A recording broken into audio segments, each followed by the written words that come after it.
Philadelphia. Welcome to your Music, Dance, and Modern Arts show. This week we have Ashley Smith, a wonderful photographer from the Wide-Eyed Studios. We're going to feature her story on the show this week, and we hope you enjoy it. All along, you were there to light the winding road back to my soul.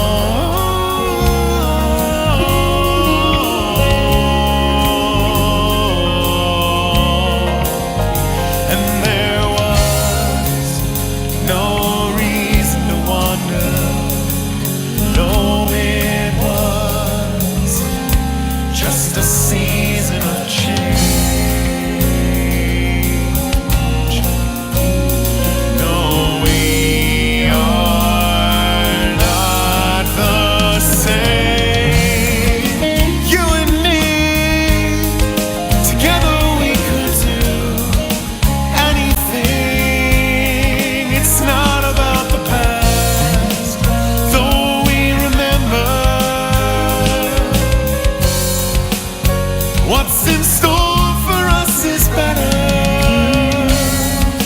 You and me, together we could do anything.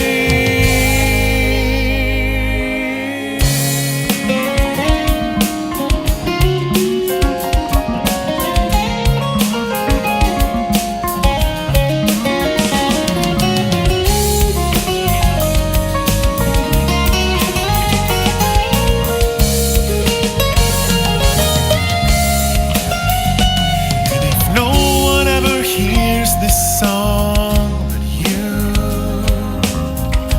hold on tight and dance a lover's dance for an endless.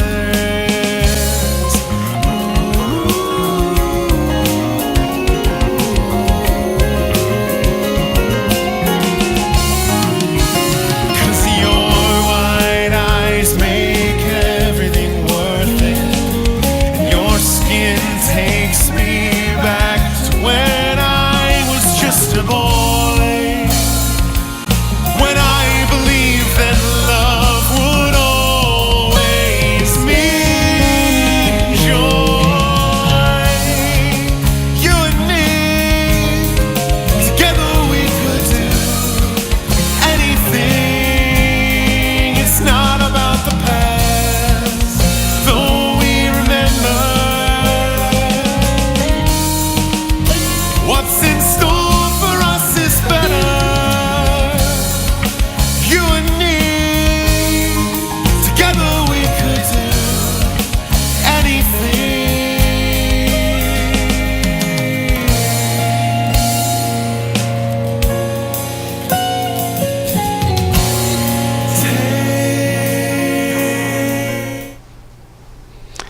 Hello and welcome to Philadelphia Music, Dance, and Modern Arts show.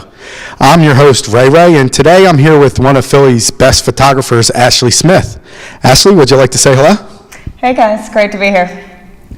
Ashley, could you tell us what brought you into the world of photography? How did you start, and tell us a little bit about your passion of photographs? Absolutely. I actually came into photography a little backwards. I went to my undergrad out in Lancaster, Pennsylvania for anthropology, visual anthropology, and gender studies. And it was during that time I was doing a lot of traveling, a lot of visual work, studying people and communities, that I realized I was really frustrated with how words could describe big concepts like love or loss or beauty, things like that, and eventually found my way to a camera.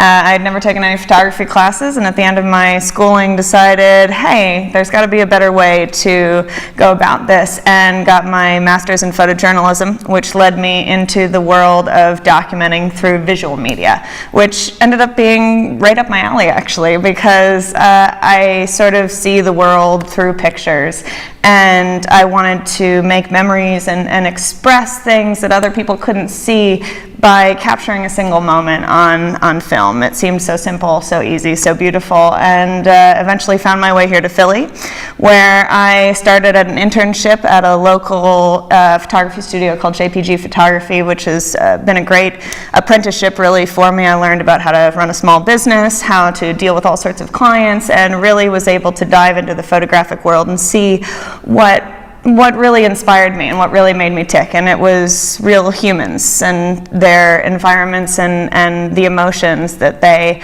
had together as groups. And so I just sort of fell into shooting everything I could get my hands on, anything anyone would let me photograph. And it's led me to my own studio this year. I opened Wide-Eyed Studios, which is my new Philadelphia business. And I've been loving it. It's been wonderful. Okay, specifically, I mean, what is it that you really do love about photography?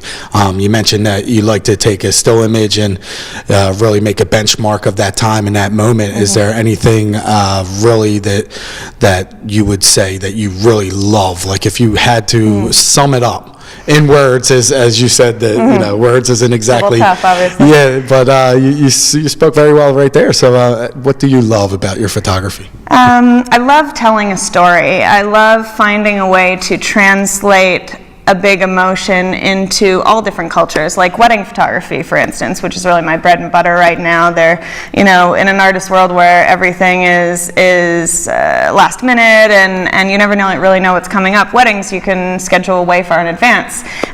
So it's sort of nice for an artist to have a lot of different things lined up in the future, so you can also work in your art in the meantime. And weddings really inspired me because at first it just seemed like the same tradition over and over again, but then I realized that was the important part.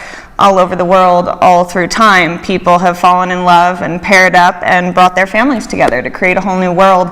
And each wedding that I go to is so completely different. The people who are there, the way they love each other, the relationships, even between different generations, it's so beautiful. And it seems like something that's actually important to give somebody. I mean, at the end of the wedding day, maybe you have some cake, maybe you keep your dress, you know, in the closet, but it's those pictures that will create your world for you. They really inform you, inform future generations, your children, your grandchildren, about who you really were. And I got frustrated that, you know, pictures of my grandparents, for instance, are just all these sort of Farmer John pictures where they go, you know, and that doesn't really tell you anything about a person. And so what I really love is getting an image where there's something real in the image, something like, for instance, I photographed this one girl sitting next to her grandmother laughing, and they look exactly the same. You know that those people are family, that they love each other, and that they share something really special that maybe they can't describe in words. And I know that she really values that image, and it's something that will, I think, bring her a lot of warmth and happiness through life, not just a product like, hey, here's a great t-shirt, or, you know, here's a great new technological toy, but here's a memory.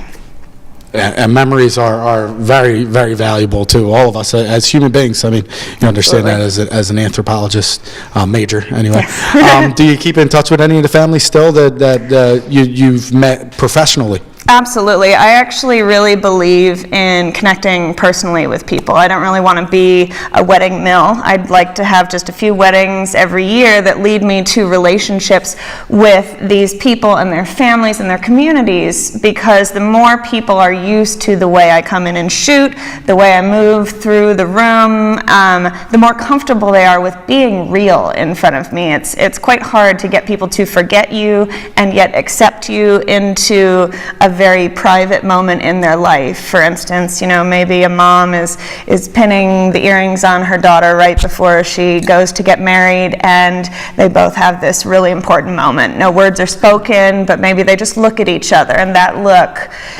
carries so much information that I find mostly families, couples come back to me again and again to form a relationship with me because they like the way I've created a memory for them and want to make more and continue filling their life with sort of showing off the joy of what goes on with them. So they'll frequently call me for babies, births, families, pets. I go to a lot of their jobs later on and do office parties, headshots. I get involved in their social lives, photograph their favorite parties and their artistic creations on their own right, and sort of become a family photographer. And I'd much rather do that and make lasting relationships and really connect with people than just sort of have a couple one-off successes. It makes for much better pictures and a much better experience for both the people being photographed and myself. I agree. You're part of a community, their family, and such. And I would love to see some of the pet pictures. Oh yeah. I'm sure they're pretty good. Ashley sent me a bunch of pictures actually, and she labeled them good grief, good karma, good vibes, good lovin', and travel, which was Ashley's adventures. Could you tell us a little bit more about why you distinguish the art and the pictures in that fashion? Absolutely. I think one thing that happens is a lot of photographers get stuck in a niche like wedding photography, but it's not what brings them joy. And so they have a website that says, wedding, photojournalism, and then they'll have a small drop down with a few baby shots or a few family things and say, oh, I do this also. But that art of theirs isn't taken as seriously, whereas I really love all different avenues. The anthropologist in me wants to sort of gather as many different experiences as possible. And so by having the sites separated, I try to give each of the subjects the attention they're due. So for instance, if a nonprofit that's affiliated with a church, for instance, comes to look at my work and see if I'm the right photographer for them, they don't necessarily just see wedding images, or even, for instance, I do boudoir, which sometimes has scantily clad ladies. And that's not really what you want to see if you're a charity. You want to see that this person that you're going to spend money on to if you're make me, an image. I do. Yes. Well, right. If they connect, excellent. But it's nice because I think it makes the subjects feel as if they're going to be important and significant and be focused on, and not sort of be some sort of side project. Whereas really I'd like people to get to know me as a vision, a person who sees things in a certain way and is willing to hire me for all sorts of things that they wouldn't necessarily think of. For instance, a girl who I'd done headshots for and done a wedding for her friend, her family had a farm that had been in their family for like 4 generations, and they finally were at the point where they had to sell the farm. And she said to me, Ashley, this is such a part of my family and my family's history, it's going to be gone soon, and we really don't have any way to remember it. And she asked me to go and photograph her family just living their lives, milking the cows, going out to the field. And they're quiet pictures, they're not flamboyant or super action filled, but they're beautiful memories that I think that family will really cherish. And so by separating out all my topics, I'm trying to say, look, all of these things are really important to me, and so whatever is important to you, come see how I actually treat those subjects and not just look at a little side folder. Right. Those pictures are real, and, Yes. and they convey real feelings and real life, which is a beautiful thing. Absolutely. You have to have a good eye for that. Yeah. Speaking of eyes, what do you use as your technological eye? What kind of camera or equipment do you use? What would you suggest for somebody new coming into photography? What would you suggest for them to use? Absolutely. It's funny because I didn't think of myself as a photographer for a long time. I actually learned on disposable cameras in my room, taking self-portraits in the MySpace generation and taking pictures of things on my desk, and it just helped me start to look. That's the most important thing. So it doesn't matter if you're using Instagram, your iPhone camera, a little disposable, a point and click that your mom got you. It doesn't really matter. It's just starting to see the world and look for what's out there. So eventually, once I started my master's, I got involved in Canon because that's what my school had to offer. I have worked with Nikon really at the highest level. There's not a lot of difference, but I prefer Canon equipment because the lenses see a little warmer. For instance, things are a little more golden when you take the photo. They're a little more creamy, that sort of thing. But I have 2 or 3 camera bodies that I keep. It's always good to have backups. You never want to be able to go somewhere and have your gear fail because that's your whole job. So I have a number of bodies, and then I carry between 3 to 6 lenses that are all different focal lengths, and I use for different feelings, that sort of thing. I have a number of flashes. I have off-camera lighting that I use as well for a lot of theater work, headshots, anything that I want to add a little pop to, make it a little more theatrical and dramatic. I love natural light, and that's the easiest way to learn, I think, but eventually you just have to start shooting what you think is beautiful, and you'll see a pattern, you know? So just keep shooting and get whatever gear you can. If you are a little more than an amateur and want to get a little bit better, I'd say switch to something like a Canon Rebel or a 40D, because you're able to change out lenses, and that's the biggest difference between an amateur photographer and a professional photographer. They're able to give you a whole level of diversity to your images that you can't get when you're just zooming in and out. Okay, excellent.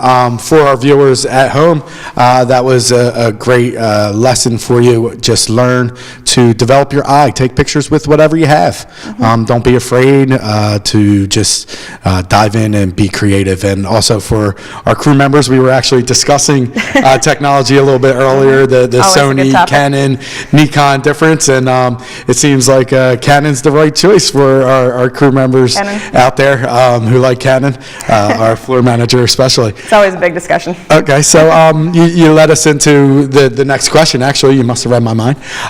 The difference in lenses when I took shots of you at a photo shoot.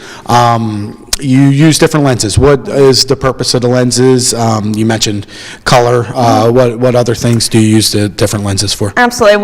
When I first started photography, there's sort of a misunderstanding that you use a different lens because you're a different distance from people. Truthfully, you can use any lenses from most distances. The question is, what are you trying to say with the photo? So, for instance, with a wide lens, which I tend to use a lot of wide-eyed studios, I named it that way partly because I have big eyes, but partly because I love seeing the whole bit of the world. You can include so much more information about the environment, about the storytelling aspects, rather than focusing in really tight on someone's face. So I often get up close to my subjects. That's one of the reasons why I like to get people used to me, so that I can move in closely and not have them suddenly be like, oh, the camera's right there, okay. But when I move close, the edges of the lens bend what you see. So if you think about fisheye, you see things that are really pulled out. It gives a whimsical feeling. It gives a feeling that things are moving a lot more, whereas when you use a really long lens and stand very far back, you have more of a compressed image, something that deepens the background, so you get sort of fuzzy trees in the background if you want it. It's great for cities. It's great for portraits because you get beautiful close images of things, but you can use a long lens and stand back even further and get a wide shot that's still very compressed, but that feels a lot more architectural, a lot more stiff to me, so I often tend to go with some of those wider lenses. Lenses can also help you in situations where the lighting is dim. There's something called aperture, which allows for the depth of field, how sharp it is. So is it just this mic that's sharp? Is it the mic and you that's sharp? Is it the whole background that's sharp? And that can really help you accent what you want the person to pay attention to. For instance, if you're a singer and you're doing a really great head bang or whatever, to focus in real close on your mouth moving or your hair flipping can tell the audience, the people looking at the image, a lot about a tone, a feeling, an emotion, rather than just, well, did I get it all in the frame? So when I shoot, I often shoot with 2 camera bodies, so I can have 2 different lenses on at once and very quickly move from one to the other. And you photographed me or shot me during a shoot at the Hedgerow Theater, which was a lot of kids running around the stage. You never really know where they're going to be, so for me it allows me to really quickly, if someone suddenly runs at me, be able to pick up a different lens and still capture that moment and not lose it by having to go back and get a new lens. Right, excellent. Do you ever use traditional methods? The black room with the black light. Do you go back to old school, or are you just all digital? Yeah, old school is beautiful. There's no replacement for it.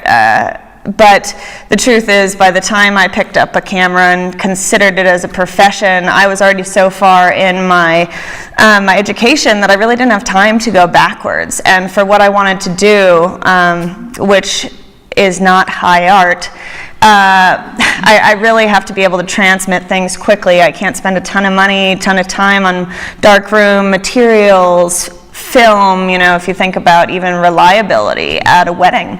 I've heard so many horror stories about people who thought they'd go vintage and hire a film photographer, and then something happens to the film, it gets exposed to light, there's something wrong with the camera, and you just lose everything. Whereas I have a number of memory cards, I have multiple bodies, I have all different ways to back myself up, so there's no chance that anything can go wrong, because I really have to produce something for my clients. I think traditional darkroom non-digital photography is beautiful, especially Ansel Adams. I mean, you can't say that Ansel Adams should have used a digital camera. In fact, I don't think his type of work would have been possible actually on digital. But unless you're in a niche, an art niche, really digital is the easiest thing, because news, corresponders, magazines, even the people you're trying to give your photos to, most people, even if they want prints eventually, want the digital file so that they can do something with it quickly. Okay, and that actually brings up another good point that I want to share with the audience. Is another discussion we were having today is the cheapness, and not cheap, but it doesn't cost much to enter the market. It doesn't cost much to learn how to be creative and use computers and technology in your favor, whereas years ago it would have cost you a tremendous amount of money. So if you feel creative, it doesn't cost you a lot to get into the market and do something wonderful for the world. So what technology do you use with regards to post-edit and After Effects? Do you use something like Photoshop? What software do you use, and what would you suggest for our audience? Absolutely. Photoshop is a wonderful thing. It can do pretty much anything you could want, but what Photoshop does is it alters the photo, what's actually in the photo, rather than just changing color or light or that sort of thing. And I consider myself a photojournalist, which means I'm not going in and creating something out of multiple pieces. Instead, I'm trying to capture what's really there and just enhance it so that you get the best representation of it. So when I come home, I copy all my cards, I make multiple backups, always use a hard drive. Very good lesson, always back up. Once you learn that one the hard way, you'll never do it again. And I have a big Apple computer, because they've got just beautiful visuals, and I use Lightroom, which is my favorite tool for both organizing images. We call it culling. When you go through, in a wedding I may have 5,000 images and then another 3,000 from my second shooter. So I need a way that can easily, quickly go through and mark images as, good, bad, keep, definitely, blog image. So it's easy to mark up your images without having to, like in the old days, literally copy the image, move it to another folder, and etc. So Lightroom helps you first organize and make collections, and then it has a really great tool base that helps you do everything that you could possibly need to, short of physically changing what's in the photo, like taking out a human being. So I do a lot with contrast, lighting, a little bit of tone, that sort of things, just so that I'm pulling out the best in the image. Obviously you try to get it right on the camera, but occasionally, just like with video, you need post-production, you need to, up the greens a little, fix the sky a little, but it's a really efficient program that's pretty user-friendly once you kind of get into it, and can really help you do almost anything with your images. Okay, excellent. So I'm going to ask you some of the personal questions now. You mentioned some things that inspire you, and that's just pictures and memories and stuff like that. Could you remember the best shoot that you ever had, and could you share that with us? That's a pretty tough one, actually. I'd been thinking about that beforehand. I'm pretty lucky with the kinds of jobs people ask me to do. I get to travel a lot. When I was little, actually, I used to say I don't care what my profession is, as long as I get to make my own hours, be creative, and travel. And somehow I found my way to that, so I feel pretty good about that. I get to go to a lot of fun places too, because especially with my weddings and engagement shoots, I want people to go somewhere that means something to them, that they have memories, that's new to me often. So I've gotten to see a lot of the East Coast. Notably, I got to take my cameras to Six Flags and go on the rides with my cameras, which was terrifying and wonderful all at the same time. But I think my favorite trip this year was I got taken to Oregon to do a wedding on a pear farm. And the couple is a really artsy couple from LA, and they said, you know, why don't you come out? It's a beautiful area, and just stay the week at our house. So I arrived with my second shooter, Tracy, and the house was built by the guy who drew Disney's Fantasia. So it's this bizarre, interesting house in the middle of nowhere in Oregon on a pear farm. And the wedding itself was really great. The woman made her own dress, or had a friend make her dress, and it was just lovely. But we chose to stay a number of more days. And I said to my coworker, I said, why don't we just rent a car and travel? And that's one of my favorite things, that people bring me to a new location, and then I get the opportunity to go and explore it through my camera. So we took a trip down to Crater Lake in Oregon, which was unbelievable, and we drove down to California through the Redwood Forest, and it really became sort of a nature, Ashley's Adventures, travel type of a thing. And I think doing things that inspire you like that, pairing up jobs that you do get paid for, but use them to help you also go and do something that's really unusual and inspiring as an artist. It really keeps me fresh. It keeps me excited about doing what I'm doing, rather than feeling like it's the same old thing day after day. So that trip was really beautiful, because I really felt like, I had just started my own business. I was off doing exactly what I wanted to do, and the people I was with were wonderful, and it just couldn't have been a better trip. Okay, excellent. And, you speak about inspiration. Is there anybody specifically out there that does inspire you? Ansel Adams, you mentioned. Any other big names, or they don't have to be photographers, just anybody in general?